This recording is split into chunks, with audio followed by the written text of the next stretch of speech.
Let's spend the perfect day in Tel Aviv. We will start at Bialik Square, once the beating heart of young Tel Aviv, visit historic museums, explore Bauhaus gems, and sit at cozy cafés. Walking around here today, you can almost imagine Tel Aviv back when it was still a small town but already buzzing with energy. And right here was Tel Aviv's very first city hall, the place where the city started figuring out how to run itself. I've put together a free PDF guide with all the stops and Google Maps pins. You can download it from the link on my YouTube profile. Now we are heading to the Liebling House, your chance to experience Tel Aviv's Bauhaus heritage. Liebling House was built in the 1930s for Max and Toni Liebling, immigrants from Germany.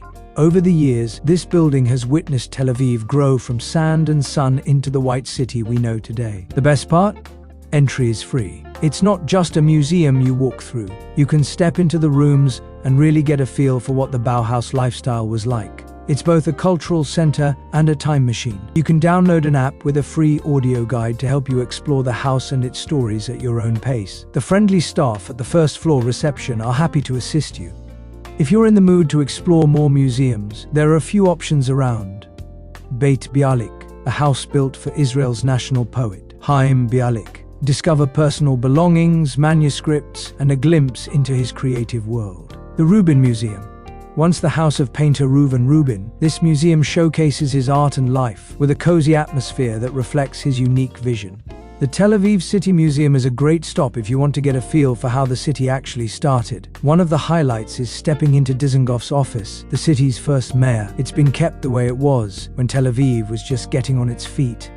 There's a cozy coffee spot with a bakery hidden in the courtyard of the Tel Aviv Museum. No ticket needed, just walk in from the first floor, grab a bite, and relax in the garden. Want a view? Take your coffee up to the rooftop, and don't forget to pick up some fresh bread to take home.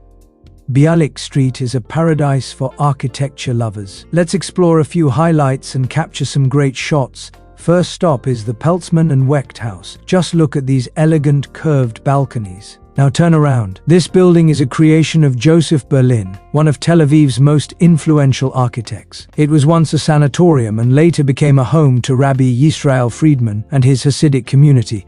Next stop is classic Bauhaus building with wide ribbon balconies. They aren't just stylish, they are smart. These deep horizontal balconies shield residents from the Mediterranean sun, create shade for the apartments below, and allow fresh air to flow through. Now here are a few options for lunch. Grab some falafel in pita at Johnny's Falafel, a classic of Israeli street food. No tables here, just grab your pita and go. Option 2 is Silly Kid. I come here a lot. If you're craving crispy chicken wings, this is the spot.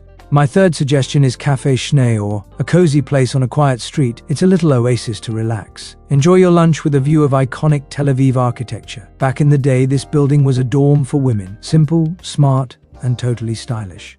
Now let's wrap up the day with a quick 10-minute walk to Trumpeldor Beach. Catch the sunset, feel that Mediterranean breeze, and enjoy a refreshing slice of watermelon right by the water. Tel Aviv municipality keeps prices on basic beach snacks fair, so you can just relax and enjoy.